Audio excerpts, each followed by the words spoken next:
saya sedang berada di salah satu tempat di Jakarta ya, untuk menyikapi persoalan pasca putusan MK mengenai kontestasi pilkada yang ada di wilayah Kabupaten Yalimo. 29 Juni lalu telah diputuskan pilkada di wilayah Yalimo.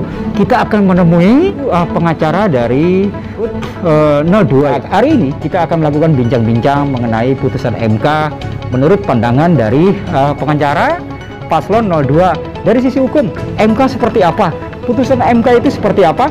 Nanti kebetulan dari pengacaranya akan menjelaskan mengenai putusan MK seperti apa sih produk hukumnya, kan seperti itu pemirsa. Oke, selamat siang. Selamat siang. Gimana Pak, sehat Pak? Salam Pak. Ya, salam. Salam. Pemirsa, kita akan bincang-bincang. Pak, ada yang ingin kita tanyakan dari media mengenai putusan MK yang sudah dimuat di beberapa media cetak maupun elektronik Pak ya, mengenai putusan MK tanggal 29 Juni 2021 ya Pak ya, mengenai pilkada. Selamat siang buat rekan-rekan, saudara-saudara saya yang ada di Kabupaten Yalimo, terutama paslon 02.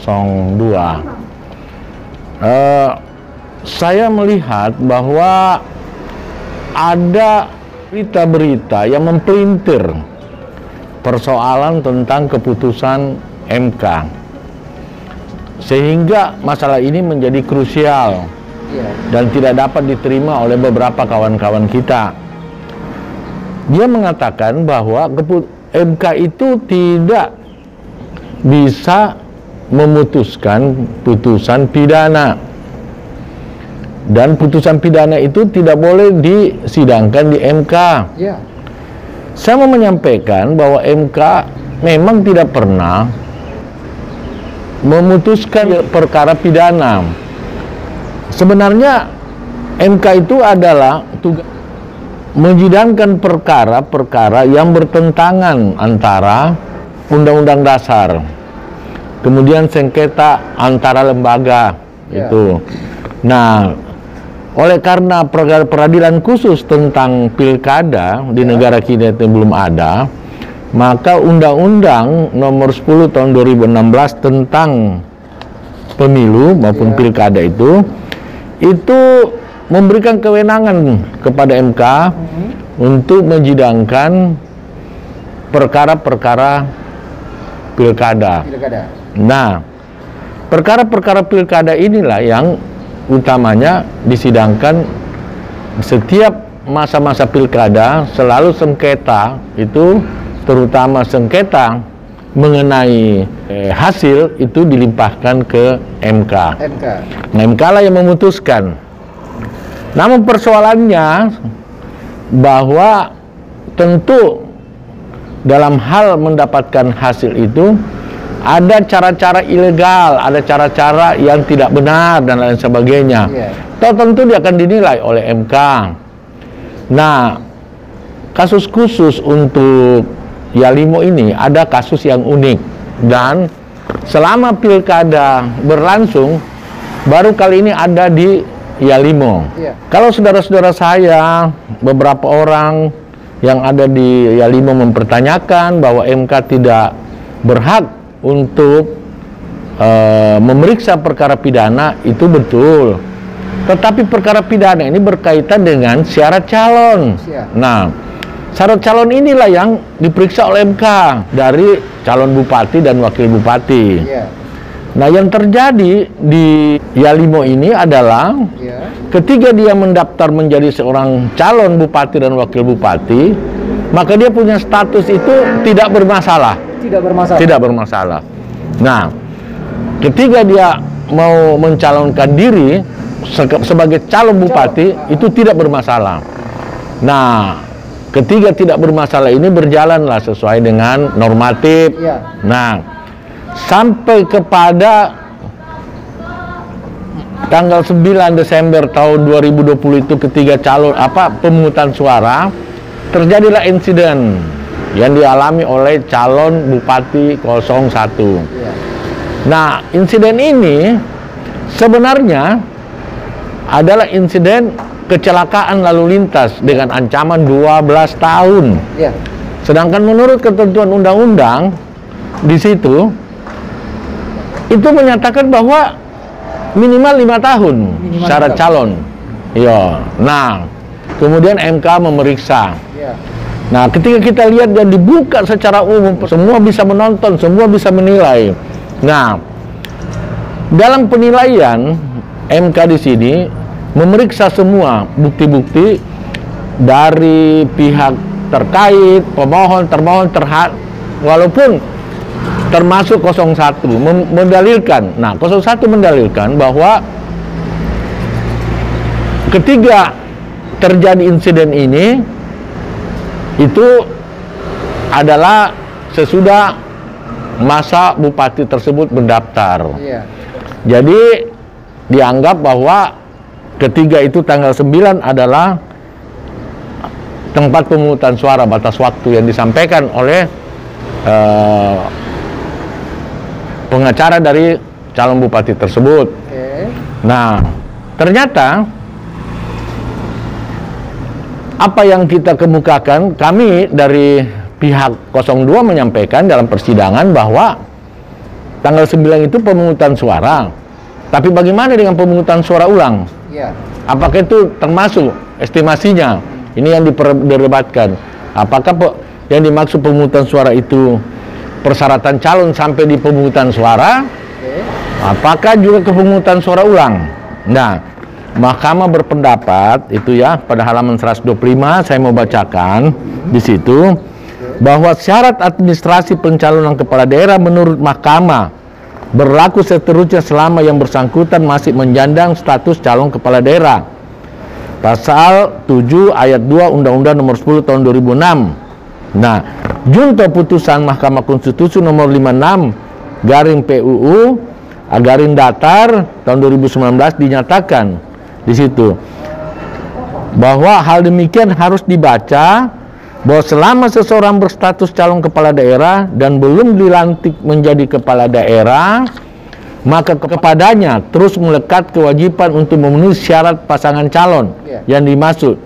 Sehingga apabila ada syarat yang tidak terpenuhi, maka seorang bakal calon kepala daerah tidak akan berubah status hukumnya menjadi calon kepala daerah.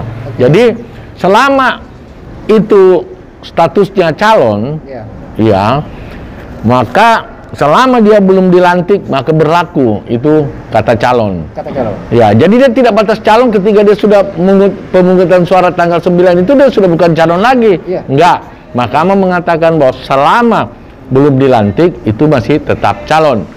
Jadi apa yang dikatakan teman-teman di bawah bahwa Mahkamah Konstitusi tidak relevan untuk menyidangkan perkara pidana itu betul. Tapi yang disidangkan di Mahkamah Konstitusi itu adalah syarat calon. Syarat calon dari 01. Nah, syarat calon dari 01 ini karena beliau terpidana, maka masalahnya di situ dan ingkrah. Itulah yang menjadi masalah. Maka berlakulah syarat calon ini. Saya mau sampaikan, jujur saya mau sampaikan. Sebenarnya ada satu strategi yang salah di pihak 01. Kalau memang 01 pada waktu itu belum menerima seharusnya 01 pada waktu itu tidak harus menerima dulu perkara di Pengadilan Negeri Jayapura. Beliau harus banding sehingga belum ingkrah. Karena perkara yang belum ingkrah itu yang dimaksud dengan pasal 7 ayat 2 ini. Selama dia sudah ingkrah, maka disitulah berlaku ancaman 12 tahun atau minimal 5 tahun. Nah, persoalannya beliau ini tidak banding. Nah, sepanjang dia tidak banding, maka dia ingkrah. Maka disitulah berlaku. Seharusnya dia harus melakukan banding sampai kasus pilkada ini selesai. Sehingga ketika dia masih dalam perkara belum ingkrah, maka dia harus dilantik dulu menjadi kepala daerah. Sesudah nanti ingkrah beberapa tahun atau beberapa bulan, itu baru bisa dilakukan penggantian antara waktu kepala daerah. Nah, itu kesalahan ada pada penasehat hukum paslon 01. Sehingga jangan salahkan kepada Mahkamah Konstitusi. Mahkamah Konstitusi ini hanya menerima berkas-berkas, menerima fakta-fakta hukum, sehingga dari masalah itulah diputuskan oleh Mahkamah Konstitusi. Jadi jangan salahkan Mahkamah Konstitusi. Itu menurut pandangan saya. Memang dari kasus Pilkada Yalimo ini kan berjalan kalau nggak salah di bulan Juni bulan lalu. Persidangan pertama di tanggal 2 Juni kalau tidak salah. Persidangan kedua di tanggal 4 Juni. Dan persidangan ketiganya itu langsung putusan MK di tanggal 29 Juni 2021 kemarin, Setelah pasca persidangan MK sudah diputuskan mendiskualifikasikan, beberapa jam kemudian kan terjadi permasalahan juga di Kabupaten Yalimo, impact dari putusan MK. Menurut Om seperti apa ini? Kalau menurut saya, jujur saya mau mengatakan ada kesalahan dari pihak aparat keamanan. Kan sebenarnya putusan nomor 97 sudah diberikan oleh Mahkamah Konstitusi, Kapolri, supervisi ke Kapolda, kemudian suruh supervisi ke Kapolres. Nah, pas keputusan seharusnya diantisipasi bagaimana gerakan intelijen, bagaimana isu-isu lapangan, bagaimana dan lain sebagainya. Bahkan pernyataan seorang petinggi Polri menyampaikan bahwa dia tahu bahwa kalau besok ini nomor 1 yang menang, sehingga diantisipasi keamanan. Itu prediksi seperti itu nggak boleh. Itu nggak boleh. Seharusnya dia mau menang siapapun juga, si A menang, si B menang, itu harus diantisipasi. Karena yang kau lindungi bukan saja peserta pilkada, tetapi masyarakat yang ada di Yalimo harus terlindungi. Apa yang terjadi sekarang? Dari saya baca dari koran-koran, dari media-media katanya sudah banyak mengungsi ke Wamena. Ini kasihan. Rakyat yang tidak tahu apa-apa, rakyat yang butuh perlindungan dari negara, ternyata menderita akibat daripada pilkada. Padahal pilkada kita memilih pemimpin yang legitimasi, kredibel, dan melindungi kepentingan masyarakat. Oke, terakhir pertanyaan dari kami, kedepannya setelah putusan MK seperti itu yang merekomendasikan dilangsungkan kembali pilkada ulang di sana, itu mekanismenya seperti apa sih MK yang memberikan waktu untuk kontestasi kedua? Nah, MK sudah memberikan waktu 120 hari. Sejak tanggal 29? Sejak diputuskan dari tanggal 29, 120 hari. Mengenai persoalan lain, itu bukan kewenangan daripada kami. Berikan kesempatan oleh MK kepada penyelenggara pemilu. Nah, ada yang menarik sebenarnya dalam persoalan ini. Ketika saya membaca sebuah media bahwa Ketua KPU Yalimo mau mengundurkan diri, saya berpikir bahwa hal itu bukanlah hal yang gentleman. Saya sangat menyesalkan apa yang dia sampaikan di media. Ya, oleh karena apa? Persoalan di Yalimo ini, kita mau jujur menyatakan kesalahan utama ada di KPU. Mengapa saya katakan ada di KPU? Coba kita bayangkan, ketika pemilihan pertama, semua di TPS tidak ada bermasalah. Betul kan? Kemudian ke tingkat PPD tidak ada yang bermasalah. Sampai berujung ke Mahkamah Konstitusi. Nah, mengapa berujung kepada Mahkamah Konstitusi? Saya melihat data dokumen ada kesalahan pada KPU. KPU mengurangi suara paslon 02. Ya, suara paslon 02 Pak KPU mengurangi sebesar kurang lebih 3.700 sekian. Nah, ini kan yang membuat sampai masuk ke MK. Karena ketidakjujuran KPU. Dan KPU lah yang membuat keributan yang terjadi di Yalimo. Nah, selanjutnya ketika lagi terjadi PSU yang kedua kalinya, KPU berulah lagi kembali. Nah, KPU berulah kenapa? Dia tidak menjalankan ketentuan undang-undang sebagaimana mestinya. Oleh karena dia dalam saat-saat urgensi dia memecat PPD.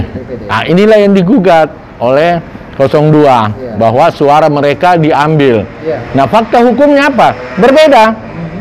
Kewenangan di PPD menang 02. Kok sampai di Kabupaten 02 hilang suara? Nah, dipecat yang PPD sudah menghitung dengan benar.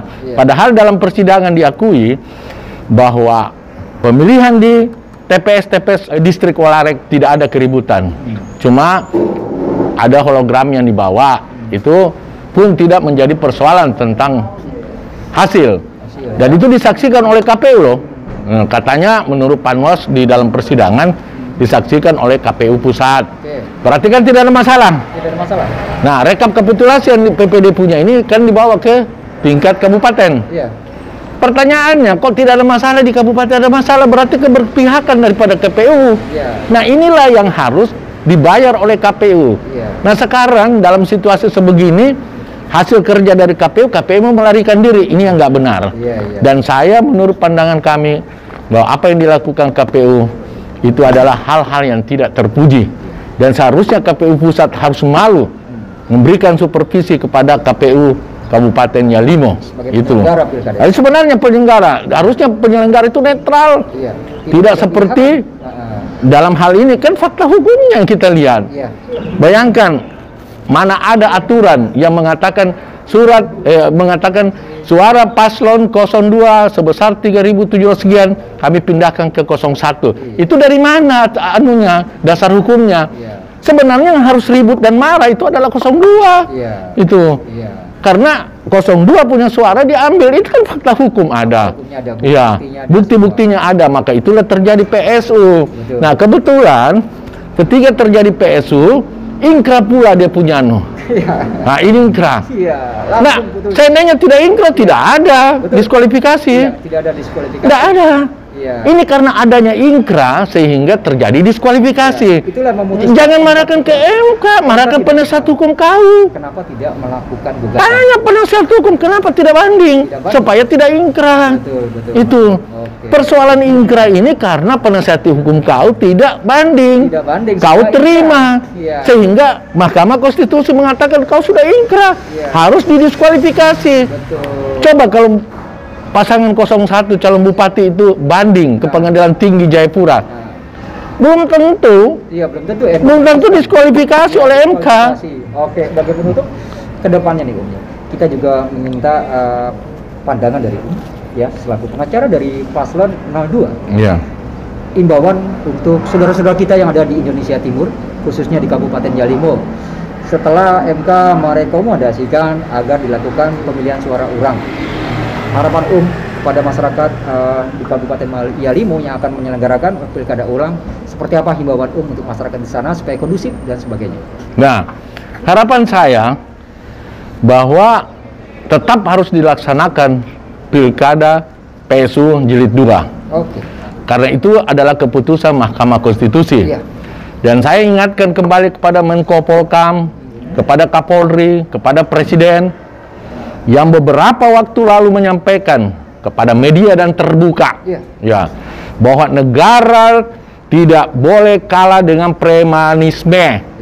Sekarang dia harus buktikan di Yalimo. Jangan sampai rakyat yang sengsara. Buktikan kata-kata Menko Polkam, buktikan kata-kata Kapolri, buktikan kata-kata Presiden bahwa negara tidak boleh kalah dengan premanisme. Sekarang yang terjadi di Yalimo adalah premanisme. Itu. Pembakaran di mana-mana. Bayangkan, kau mau dibakar rumah kau. Saya bilang, kalian keluar, kami mau bakar ini. Apa nggak sedih? Ini negara mau dibawa kemana ini kalau sudah begini keadaan? Tindakan hukum harus benar-benar. Karena kami berpikiran bahwa ini sudah diboncengi oleh oknum-oknum tertentu untuk merusak negara kesatuan Republik Indonesia. Jadi saya minta apa yang disampaikan oleh Presiden, disampaikan oleh Kapolri, disampaikan oleh Menko Polkam bahwa negara tidak tunduk premanisme, buktikan di Kota Yalimo sekarang. Itu yang saya mau minta. Terus himbauan kepada warga masyarakat di Kabupaten Yalimo seperti apa nanti setelah akan menjalani PSU ulang jilid 2 ini, harapannya? Saya cuma mengatakan terutama kepada kawan-kawan di paslon 02 agar tetap menjaga ketertiban dan keamanan, tetap kooperatif dengan aparat keamanan, dan tunggu pelaksanaan apa yang harus dilakukan oleh KPU.